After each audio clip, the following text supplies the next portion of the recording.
அனைவருக்கும் வணக்கம். இன்னைக்கு நம்ம பார்க்க போகிறது திருப்பாவையினுடைய 20வது பாசுரம். 30 மூவர் அமரர்க்கு முன் சென்று அப்படிங்கிற ஒரு பாசுரம்.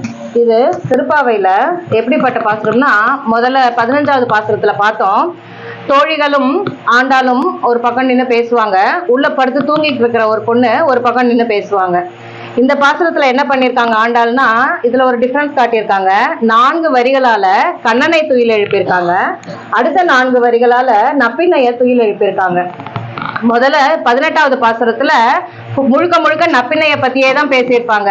இது வந்து ஸ்ரீ சுத்தத்துக்கு நிகரான ஒரு பாசுரம். இதை படித்தால் ஸ்ரீ சுத்தம் படித்த பலன் கிடைக்கும்ன்ற அளவுக்கு அந்த நப்பினைய பத்தி மட்டுமே தான் 18வது பாசுரத்துல பேசியிருப்பாங்க. இது எப்படி இருக்கு அப்படின்னா, ராவணன் வந்து சீதை மேல மட்டும்தான் ஆசைப்பட்டானாம். எனக்கு வந்து ராமர் வேண்டாம், லக்ஷ்மணன் வேண்டாம், யாருமே வேண்டாம், சீதை மட்டும்தான் வேணும் அப்படின்னு சொல்லிட்டு ராவணன் ஆசைப்பட்டான்.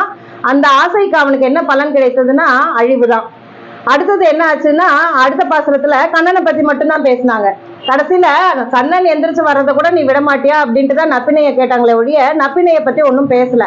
இது எப்படி இருக்குன்னா, சூர்பனகை ஆசைப்பட்ட மாதிரி இருக்கான்.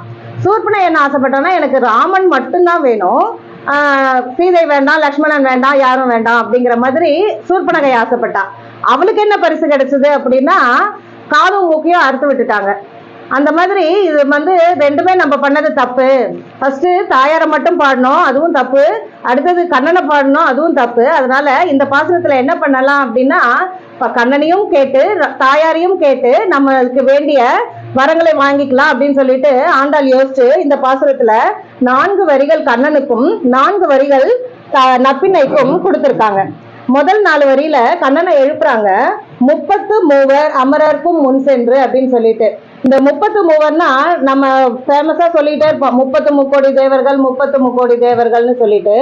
அந்த 30 முக்கோடி தேவர்கள் அப்படிங்கிறத ஷார்ட்டா இன்ஃபார்ம் பண்றாங்களாம். 30 மூவர் அப்படின்னா 30 மூவர்னு சொன்னா அந்த 30 முக்கோடி அப்படிங்கிறது ஃபுல்லா நம்ம புரிஞ்சுக்க வேண்டியது. அந்த 30 மூவர்ல யார் இருக்காங்க அப்படின்னா, 12 ஆதித்யர்கள், 11 ருத்ரர்கள், 8 வசுக்கள், 2 அஸ்வினி தேவர்கள். இவங்க எல்லாரும் சேர்ந்துதான் அந்த 33 பேரு. அந்த 33 பேரோட ஃபாலோவர்ஸ், அவங்களோட சபார்டினேட்ஸ், அவங்களுக்கு வேலை செய்யறவங்க அப்படிங்கிற மாதிரி ஒவ்வொருத்தருக்கும் ஒவ்வொரு கோடி பேரு. அதனால 30 முக்கோடி. அமரர் அப்படின்னா மரணம் இல்லாதவர்கள் தான் அமரர்கள் அப்படின்னு சொல்லிட்டு சொல்லுவாங்க. இப்ப தேவர்களுக்கு மரணமே இல்லையா அப்படின்னா அப்படி கிடையாது. அவங்களுக்கு வந்து நம்மளை விட வாழ்நாட்கள் இன்னும் அதிகம். இப்போ நம்ம சாதாரண மனுஷன் ஒருத்தன் ஒரு 60 வயசு 70 வயசு ஏன் 100 வயசே வரைக்கும் கூட வாழ்ந்தாங்க அப்படின்னா, தேவர்களுக்கு அதை விட பல மடங்கு அதிகம். நம்ம மார்கழி மாசம் ஆரம்பிக்கும் போதே சொன்னோம், நம்மளுடைய ஒரு வருடம் அப்படிங்கிறது தேவர்களுக்கு ஒரு நாள் அப்படின்னு சொல்லிட்டு.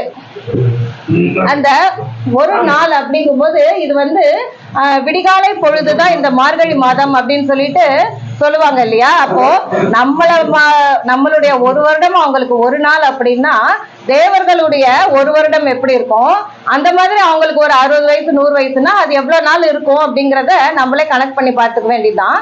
அந்த மாதிரி சாவே கிடையாதுன்னு சொல்ல முடியாது, ஆனா மிக நீண்ட வாழ்நாட்கள் உடையவர்கள் தேவர்கள் அப்படின்னு சொல்லிட்டு சொல்லுவாங்க.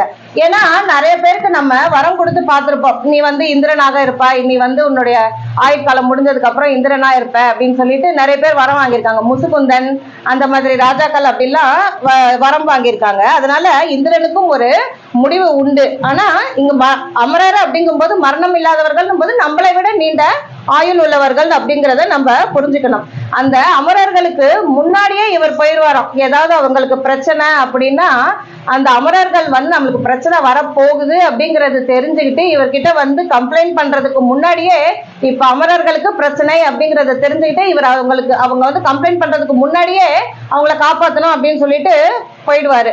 இன்னொன்னு சொல்லலாம், நீங்க எல்லாரும் போராடி பாருங்க, உங்களால முடியல அப்படின்னா அப்புறம் வந்து நான் வேணா ஃபைட் பண்ணி பாக்குறேன் அப்படின்னு சொல்லிட்டுலாம் சொல்ல மாட்டாராம். நீங்களாம் யாருமே வர தேவையில்ல, நான் மட்டுமே போய் அவங்க கூட சண்டை போட்டு அவங்கள அழிச்சிடுறேன் அப்படின்னு சொல்லிட்டு இவங்களோட உதவி இல்லாமலே முன் சென்று அவர் வந்து பெருமாள் காப்பாத்துவாரு அப்படின்னு சொல்லிட்டு சொல்றாங்க. கப்பம் தவிர்க்கும் கலியே அப்படின்றாங்க.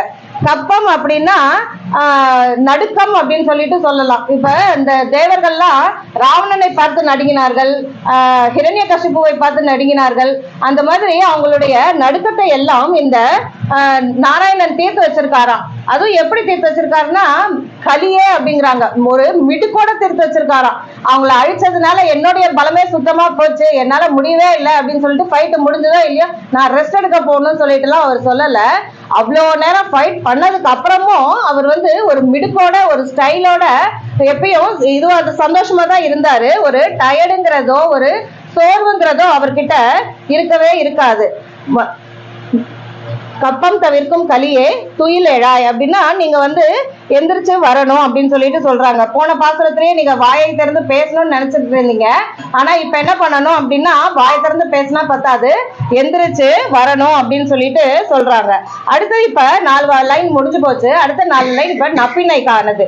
செப்பண்ண வெண்முலை செவ்வாய் சாரி செப்பமுடையாய் திரளுடையாய் செற்றார்க்கு வெப்பம் கொடுக்கும் விமலா துயிலழாய். இன்னும் 4 லைன் முடியல, இன்னும் 2 லைன் இருக்கு. செப்பமுடையாய் திரளுடையாய். செப்பமுடையாய்னா நேர்மையுடையவன் அப்படின்னு சொல்லிட்டு சொல்றாங்க. நேர்மைனா என்ன நேர்மைனா நான் உங்களுக்கு அனுகிரகம் பண்ணுவேன் அப்படின்னு சொன்னா கண்டிப்பா அனுகிரகம் பண்ணுவாரு. நான் அப்ப சொன்னேன், இப்ப சிச்சுவேஷனே மாறி போச்சு, இப்ப என்னால முடியாது அப்படிங்கறதெல்லாம் சொல்ல மாட்டாரு. இதை எங்க பாக்கலாம்னா மகாபாரத யுத்தம் நடக்க ஆரம்பிக்க போகுது. அப்ப துரியோதனனுக்கு ஆசை எப்படி நம்ம தான் ஜெயிக்கணும் அப்படின்னு சொல்லிட்டு அதுக்கு அவன் என்ன பண்றான், சகாதேவன் கிட்டேயே போய் எனக்கு ஒரு நல்ல நாள் பார்த்து சொல்லுப்பா அப்படின்னு சொல்றான்.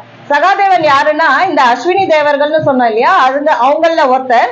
அவனுக்கு ஜோதிட கலையில நல்ல தேர்ச்சி இருக்கு, மிகவும் சிறந்த ஜோதிடன் அவன். அதனால அவன்கிட்ட போய் நல்ல நாள் கேட்கிறான். நான் எப்ப களபலி கொடுத்தேன்னா எப்ப நான் போற ஆரம்பிச்சேன்னா நான் ஜெயிப்பேன், அதை நீ கொஞ்சம் பார்த்து சொல்லணும் அப்படின்னு சொல்லிட்டு சகாதேவன் கிட்ட சொல்றான். ஜோதிடர்களுக்கு என்ன ஒரு இது இருக்குன்னா நம்ம யாரா இருந்தாலும் அவங்களுக்கு இவங்க கரெக்டா ஜோதிடம் பார்த்து சொல்லணும். இப்ப மருத்துவர்கள் கிட்ட எதிரிகளே போனா கூட உடம்பு சரியில்லைன்னு அவங்க அவங்கள தப்பான ட்ரீட்மெண்ட் பண்ணி கொண்டுட மாட்டாங்க, அவங்களுக்கு கரெக்டான ட்ரீட்மெண்ட் தான் பண்ணணும். அதே மாதிரி ஜோதிடர்களும் எதிரியா இருந்தாலும் கரெக்டான நேரத்தை கரெக்டா பார்த்து சொல்லணுங்கிறதுக்காக சகாதேவனும் அமாவாசை அன்னைக்கு ஆரம்பிச்சிங்கன்னா உங்களுக்கு வெற்றி அப்படின்னு சொல்லிட்டு சொல்லிடுறாங்க. கிருஷ்ணர் கேட்கிறான், என்னப்பா கேட்டான் துரியோதனன், எப்ப ஆரம்பிச்சா வெற்றி கிடைக்கும்னு கேட்கிறாரு. என்ன சொன்னேன், அமாவாசையில ஆரம்பிச்சா வெற்றி கிடைக்கும்னு சொன்னேன். ஏன்னா அமாவாசை அன்னைக்கு ஆரம்பிச்சா நிஜமாலே அவனுக்கு வெற்றி கிடைச்சிரும்டா, அப்புறம் என்னடா பண்றது உங்களெல்லாம் அப்படின்னா அததான் பாத்துக்க நீ இருக்கிறிய கிருஷ்ணா அப்படின்றானா சகாதேவன் கூலா. அது வரைக்கும் இதையாவது நம்பினிய இதையாவது சொன்னியே சந்தோஷம் அப்படின்னு சொல்லிட்டு கிருஷ்ணர் என்ன பண்ணாராம், சதுர்தசி அன்னைக்கே தர்ப்பணம் கொடுக்க ஆரம்பிச்சுட்டாராம். கிருஷ்ணர் தர்ப்பணம் கொடுக்குறாரு அப்படிங்கிறது ஊர் முழுக்க பரவவும் துரியோதனன் போய் பீஷ்மத்தை கேட்கிறான், நாளைக்குதான் அமாவாசைன்னு சொன்னீங்க, இப்ப பாருங்க கிருஷ்ணர் தர்ப்பணம் கொடுக்குறான். இல்லப்பா நாளைக்குதான் அமாவாசைன்னு பீஷ்மர் சொல்றாரா. இல்ல நீங்க பாண்டவருடைய பட்சபாதி, அதனால நான் தப்பான நேரத்துல யுத்தம் ஆரம்பிச்சு நான் செத்து போகணும்னு சொல்லிட்டு தான் நீங்க இந்த மாதிரி பண்றீங்க, இன்னைக்குதான் அமாவாசை, நான் போய் போற ஆரம்பிக்க போறேன்னு சொல்லிட்டு அவனுடைய பட்டத்து யானைய போர்க்களத்துல நிறுத்தி ஒரு 4 அடி முன்னாடி நடந்து வர்ற மாதிரி போற ஆரம்பிச்சிட்டானா. அன்னைக்கே சதுர்தசி அன்னைக்கே எல்லாம் முடிஞ்சிருச்சு, அப்பாடா முடிச்சாச்சு கரெக்டா அமாவாசையில அப்படின்னு சொல்லிட்டு வீட்டுல உட்கார்றாங்க. அப்புறம் தான் அவங்க கேக்குறாங்களாம், கிருஷ்ணன் யாருக்கு இப்ப தர்ப்பணம் பண்றான், அவங்க அப்பா அம்மா தான் நல்லா இருக்காங்களே அப்படின்னு சொல்லிட்டு கேக்குறாங்களாம். அட ஆமா இல்ல, கிருஷ்ணன் யாருக்கு இப்ப தர்ப்பணம் பண்ணான்னு சொல்லிட்டு ஓடுறான் துரியோதனன். கிருஷ்ணா தர்ப்பணம் பண்ணியாம யாருக்கு தர்ப்பணம் பண்ண, உனக்கு தாண்டா பண்ண நான் தர்ப்பணம் அப்படின்னா. எப்படியும் நீ சாகதான் போற, இந்த போர் முடியும் போது உனக்கு தான் நான் தர்ப்பணம் பண்ணேன் அப்படின்னு சொல்லிட்டு சொல்லவும் அந்த மாதிரி ஒரு மிஸ்கைட் பண்ணி கடைசியில அமாவாசையே மாத்தி எப்படியோ அவனுக்கு பாண்டவர்களுக்கு ஒரு வெற்றியை கொடுத்துட்டாரு. அந்த மாதிரி வெற்றியை உங்களுக்கு அனுகிரகம் பண்றேன் அப்படின்னு சொல்லிட்டு சொன்னாருன்னா அதை எக்காரணம் கொண்டு எப்படியாவது அதை செஞ்சு முடிச்சிருவாரு அப்படின்னு சொல்லிட்டு சொல்றாங்க. அந்த மாதிரி செய்யக்கூடிய ஆற்றல் உடையவரம் திரள் உடையாய் அப்படின்னு சொல்லிட்டு சொல்றாங்க. இந்த ஆற்றல் ரொம்ப எல்லாருக்கும் கிடைக்கும் எல்லாருக்கும் இருக்கும் அப்படின்னு சொல்லிட்டு சொல்ல முடியாது. இந்த மாதிரி ஒரு இக்கட்டான சூழ்நிலையிலையும் இப்படி மாத்தி பண்ணோம்னா அவன் மாறிடுவான் அப்படிங்கிறத யோசிச்சு அந்த நேரத்துல கரெக்டா யூகிச்சு செய்யற ஆற்றலும் இவரு நிறைய உடையவர் அப்படின்னு சொல்லிட்டு சொல்றாங்க. செற்றார்க்கு வெப்பம் கொடுக்கும் விமலா அப்படின்னு சொல்லிட்டு சொல்றாங்க. எதிரிகளுக்கு வெப்பம் கொடுப்பாராம். என்ன வெப்பம் அப்படின்னா ஜுரம் கொடுத்துருவாரா அப்படின்னா அப்படி கிடையாது. அவர்களுடைய நீங்க பண்ண தப்புகள் அப்படின்னு சொல்லிட்டு அதையெல்லாம் எடுத்து காட்டும் போது அவங்களுக்கே ஒரு உடம்புல வெப்பம் ஏறி போயிடும். அச்சோ இவ்வளவு தப்பு பண்ணிருக்கோமா நம்ம அப்படின்னு சொல்லிட்டு.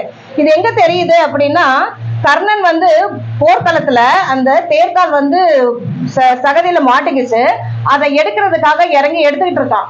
எடுக்கும் போது கிருஷ்ணர் வந்து அர்ஜுனன் கிட்ட இப்ப போடுற அம்பா அவன் செத்துருவான் அப்படின்னு சொல்லிட்டு சொல்றாரு. அப்ப கர்ணன் கேக்குறான், கண்ணா இது நியாயமா நீ பண்றது? நானே தேர்கால் அழிஞ்சு போச்சேன்னு சொல்லிட்டு அதை எடுத்துட்டு இருக்கேன். இப்ப போய் என்ன மேல அன்பு போட சொல்றியே, இது நியாயமா நீ பண்றது அப்படின்னு சொல்லிட்டு கர்ணன் கேக்குறானா. அதுக்கு கிருஷ்ணர் பதில் சொல்றாராம், நியாயத்தை பத்தி நீ பேசுறியா அப்படின்னு சொல்லிட்டு கேக்குறாராம். ஏன் நான் என்ன தப்பு பண்ணேன் அப்படின்னு சொல்லிட்டு சொல்றானா கர்ணன். அந்த கௌரவர் சபையில ஒரு பொண்ணுன்னு கூட பார்க்காம திரௌபதியை இழுத்துட்டு வந்து, நீ வந்து எங்க தாசி, கூட்டி பெருக்கு, கிளீன் பண்ணு, நாங்க சொல்ற வேலையெல்லாம் செய்ய, இங்க வந்து என் தொடையில உட்காருலாம் ஃப்ரெண்டு தப்பு பண்ணிட்டு இருந்தானே, அப்ப வந்து இதெல்லாம் தப்பு, இதெல்லாம் நியாயம் இல்லை அப்படின்ட்டு வாய் திறந்துச்சா? அப்பெல்லாம் கம்முன்னு இருந்துட்டு இப்ப வந்து நீ நியாயத்தை பத்தி பேசுறியா அப்படின்னா அப்படியே சைலண்ட் ஆயிட்டானா. போர்க்களத்துல அபிமன்யு சுத்தி நீங்க எல்லாம் சக்கரவியூகம் போட்டு நின்னுட்டீங்க. அந்த சின்ன பையனாச்சே, அவன் இவ்வளவு தூரம் போராடினதே பெரிய விஷயமாச்சே, போனா போது விட்டுறலாம் அப்படின்னு சொல்லிட்டு யாராவது நீங்க யோசிச்சீங்களா? அவன் கையில இருக்கிற வில்ல வச்சுட்டு இன்னும் நம்ம எல்லாரையுமே சண்டை போட்டு தடுத்துக்கிட்டு இருக்கான். அந்த வில்ல உடைச்சிட்டா சரியா போகும்னு சொல்லிட்டு நீ பின்னாடியில இருந்து அம்பு போட்டு அவனோட வில்ல உடைச்சு விட்டு அவனை கொண்டு போட்டீங்களே, அது மட்டும் நியாயமா? இப்ப வந்து நீ நியாயத்தை பத்தி பேசுறியா அப்படின்னு சொல்லிட்டு அடுக்கடுக்கா காரணங்கள் சொல்லவும் கர்ணனால ஒண்ணுமே பேச முடியலையா. இந்த மாதிரி அவரு பேச்சினாலேயே அவனுடைய வெப்பத்தை அதிகப்படுத்தினார் அப்படின்றது. அதனால என்ன ஆச்சுன்னா அவனுடைய பாவங்கள் எல்லாம் கழிஞ்சுதான். நம்ம வந்து என்ன தப்பு பண்ணியிருக்கோம் அப்படிங்கிறத அவன் உணர்ந்துட்டான். இது நம்ம பண்ணது தப்பு தான் அப்படிங்கிறத அவன் தெரிஞ்சுக்கிட்டான். அப்படின்னதும் அவனுக்கும் நற்கதி தான் கொடுத்தார ஒழிய அவனுடைய பாவத்தை அழித்து இந்த மாதிரி வெப்பத்தை கிளப்பி அப்படின்னு சொல்லிட்டு சொல்லுவாங்க. செற்றார்க்கு வெப்பம் கொடுக்கும் விமலா அவனை தூய்மைப்படுத்தி விட்டார் அப்படின்னு சொல்லிட்டு சொல்லுவாங்க. யாரினுடைய அழுக்குமே பகவானுக்கு ஒட்டாது. அதே நேரத்துல பகவானினுடைய தூய்மை அனைவருக்குமே வந்து சேரும் அப்படின்னு சொல்லிட்டு சொல்லுவாங்க. இது எப்ப தெரியும் அப்படின்னா, நரசிம்மரை பத்தி பேசும்போது சொல்லுவாங்க. அவன் என்ன அப்படின்னா ரத்தக்கரை படிந்த புனிதன் அப்படின்னு சொல்லிட்டு சொல்லுவாங்க. அப்பதான் ஹிரண்ய வதம் முடிச்சுட்டு கையெல்லாம் ஃபுல்லா ரத்தமா இருக்குது. ஆனா அவன் வந்து புனிதனாம். ஏன் அப்படின்னா ஒரு சின்ன பையன் தானே, இந்த பக்தனுக்காக நம்ம இவ்வளவு தூரம் இறங்கி வந்து இவ்வளவு தூரம் பண்ணணுமா அப்படின்றதெல்லாம் யோசிக்காம அந்த சின்னஞ்சிறு பக்தனுக்காக கூட தன்னுடைய உருவத்தையே, நான் பாதி உடம்பு பாதி மிருகம் அப்படிங்கும் போது பார்க்கவே ஒரு மாதிரி இருக்கும், இருந்தாலும் என்னுடைய பக்தனை காப்பாற்ற நான் எதுவும் செய்வேன் அப்படின்னு சொல்லிட்டு அந்த தூய்மையான மனம் உடையவன் இந்த விமலன் அப்படின்னு சொல்லிட்டு சொல்றாங்க. இப்பதான் நப்பின்னை கிட்ட வராங்க. செப்பண்ண மென்முலை செவ்வாய் சிறுமருங்குள் நப்பின்னை அப்படின்னு சொல்லிட்டு சொல்றாங்க. அவங்க நப்பினையினுடைய அழகை வர்ணிக்கிறாங்க. செப்பண்ண மென்முலை, அதாவது முலைகள், நப்பினையினுடைய மார்பகங்கள் வந்து எப்படி இருக்குதா, மிகவும் மென்மையானதா இருக்குதா. இப்பதான் நேத்து வந்து கொங்கை மேல் வைத்து கிடந்த மலர் மார்பான்னாங்க, இப்ப மறுபடியும் மார்பகத்தை பத்தி விவரிக்கிறாங்க. என்ன ஆண்டாள் இப்படி பண்றாங்க அப்படின்னு சொல்லிட்டு யோசிக்க கூடாது. மார்பகங்கள் அப்படின்னு சொல்லிட்டு பொதுவுல காம உணர்ச்சி மிக்கவங்க பார்க்கும் போதுதான் அது காம உணர்ச்சியை தூண்டுற ஒரு அங்கமாக இருக்கும். அதே பாலூட்டும் தாய்மார்கள் கிட்ட கேளுங்க, என் குழந்தை அழும்போது அந்த குழந்தையினுடைய பசியை தீர்க்கக்கூடிய மார்பகங்கள் என்னுடையது அப்படின்னு சொல்லிட்டு அவங்க அந்த மார்பகங்களை பற்றி பெருமையா தான் பேசுவாங்க. வாய் படைத்த பயன் பகவானை பாடுதல் அப்படிங்கும் போது கண் படைத்த பயன் பகவானை காணுதல் அப்படின்றாங்க. அதே மாதிரி செவி படைத்த பலன் பகவானை பற்றி கேட்டல். இந்த மாதிரி மார்பகங்களை படைத்த பயன் என்ன அப்படின்னா குழந்தைகளுக்கு பாலூட்ட, அந்த குழந்தைகளின் பசியை போக்க அப்படிங்கறத தான் நம்ம யோசிக்கணும். மற்றபடி வேற விதமா நம்ம நினைக்க கூடாது. ஒரு சாதாரண உலகத்தில் இருக்கக்கூடிய ஒரு தாய்மார்களுக்கு இந்த மாதிரி அப்படிங்கும் போது உலக அனைத்துக்கும் தாயாகிய அந்த நப்பினையினுடைய மார்பகங்கள் என்ன பண்ணும் அப்படின்னா நம்மளுக்கெல்லாம் ஞானப்பால் கொடுக்கக்கூடியது அந்த மார்பகங்கள் அப்படின்னு சொல்லிட்டு சொல்றதுக்காக தான் அவங்க இந்த மாதிரி இதுல மென்ஷன் பண்ணி பேசியிருக்காங்க. செப்பெண்ண மென்முலை செவ்வாய் சிறு மருங்குல் அப்படிங்கிறாங்க. செவ்வாய் அப்படின்னா அழகிய வாய்களை கொண்டவள், சிவந்த வாய்களை கொண்டவள், வாயினை கொண்டவள் அப்படின்னு சொல்லிட்டு சொல்லுவாங்க. சிவந்த வாய் அழகான வாய்ங்கிறதெல்லாம் மேல பாக்குறதுக்கு, ஆனா உண்மையான அர்த்தம் என்ன அப்படின்னா நம்மளுக்கு இல்லை என்று சொல்லாத வாய். நம்ம எது கேட்டாலும் நம்மளுக்கு இல்லை நான் தரமாட்டேன் அப்படின்ட்டு சொல்லாத வாய். அதே மாதிரி பகவான் வந்து ஏதாவது கோபப்பட்டாரு செஞ்சாருன்னா அதையும் இல்ல கோபப்படாதீங்க, நம்ம பிள்ளைகள் நான் பார்த்து அனுகிரகம் பண்ணுங்க அப்படின்னு சொல்லிட்டு அவர்கிட்டையும் சொல்லக்கூடிய வாய். அதனால செவ்வாய் அப்படின்னு சொல்லிட்டு சொல்றாங்க. சிறு மருங்குல் அப்படின்னா மெல்லிய இடை கொண்டவள் அப்படின்னு சொல்லிட்டு சொல்றாங்க. நப்பின்னை நங்காய் திருவே, கடைசியில என்ன சொல்றாங்கன்னா திருவே அப்படின்னு சொல்லிடுறாங்க. மகாலட்சுமி ஆனவளே அப்படின்னு சொல்லிட்டு சொல்றாங்க. இல்லையே, மகாலட்சுமி ருக்மிணியாதன அவதாரம் பண்ணியிருந்தா, நப்பினையும் எப்படி மகாலட்சுமின்னு சொல்லலாம் அப்படின்னா வைகுண்டத்துல இருக்கிற பூதேவி, ஸ்ரீதேவி, நீலாதேவி எல்லாருமே மகாலட்சுமியினுடைய ஒரு அம்சம் மாதிரி தான். இப்போ மகாலட்சுமியே நம்ம அஷ்டலட்சுமின்னு சொல்லிட்டு கொண்டாடுவோம். ஆதிலட்சுமி, தானியலட்சுமி, தனலட்சுமி, வீரலட்சுமி, விஜயலட்சுமின்ட்டு. அதே மாதிரி இந்த நப்பின்னை, நீலா, ராதா, அப்புறம் சத்யபாமா எல்லாருமே மகாலட்சுமியினுடைய ஒரு அம்சங்கள் அப்படிங்கிற மாதிரி சொல்றதுக்காக இவங்க இங்க நப்பின்னைய திருவே அப்படின்னு சொல்லிட்டு கூப்பிடுறாங்க. நப்பின்னை நங்காய் திருவே துயிலழாய், நீங்களும் எந்திரிச்சு வரணும் அப்படின்னு சொல்லிட்டு சொல்றாங்க. அதான் போன பாசனத்துல எல்லாம் நாங்க இவங்க அவங்கள பிடிச்சு தள்ளுறாங்க, அவங்க இவங்கள பிடிச்சு தள்ளுறாங்கன்னு பேசிட்டு இருந்தோம். இப்ப என்ன திரும்ப துயிலழாய் அப்படின்னு சொல்லிட்டு சொல்றாங்கன்னா, ரெண்டு பேரும் கட்டிலில் சரிந்ததும் ஒருவர் மேல் உள்ள ஒருவர் பாசத்தினால அப்படியே மயங்கி போயிட்டாங்களாம். அதனால நீங்க தூங்க ஆரம்பிச்சிடாதீங்க, எந்திரிச்சு வாங்க அப்படின்னு சொல்லிட்டு துயிலழாய் அப்படின்னு சொல்லிட்டு சொல்றாங்க. உக்கமும் தட்டொலியும் தந்து உன் மணாலனை இப்போதே எம்மை நீராட்டேலோ ரெம்பாவாய் அப்படின்றாங்க. உக்கம் அப்படின்னா விசிறி. இதுவே மார்கழி மாசமா இருக்குது, இவ்வளவு குளிரா இருக்குது, இப்போ ஒரு விசிறி தேவையா அப்படின்னு சொல்லிட்டு நம்ம நினைக்கலாம். அந்த மாதிரி இல்லாம காலையில எந்திரிச்சதுமே கொஞ்சம் விசிறிட்டு செஞ்சுட்டு ஆஸ்வாசப்படுத்திக்கிட்டு வரணும் அப்படிங்கிற மாதிரி சொல்லுவாங்க. சாதாரணமான எல்லா கோயில்லையுமே பள்ளி எழுச்சி பண்ணும் போதே நம்ம பார்க்கலாம், பெருமாளுக்கு விசிறி வீசுவாங்க. அதனால இது வந்து ஒரு சம்பிரதாயம் மாதிரி விசிறி வச்சு வீசுறது. அதே மாதிரி கண்ணாடியையும் எந்திரிச்சதுமே, நம்மளே எந்திரிச்சதுமே கண்ணாடி பாக்குறது நல்லதுன்னு சொல்லும் போது பகவானுக்கும் கண்ணாடியை தர வேண்டும் அப்படின்னு சொல்லிட்டு சொல்றாங்க. உக்கமும் தரணும், தட்டலியும் தரணும், அதாவது விசிறியும் தரணும், கண்ணாடியும் தரணும், உன் மணாலனையும் தரணும் அப்படின்னு சொல்லிட்டு சொல்றாங்க. நீ வந்து இது ரெண்டுத்தையும் மட்டும் தந்துட்டு உன் மணாலனை உள்ளேயே வச்சுக்காத, நீ அதை கூட எங்ககிட்டயே கொடு, நாங்களே கூட கண்ணனுக்கு செய்ய வேண்டிய அந்த சேவையை செய்யறோம்.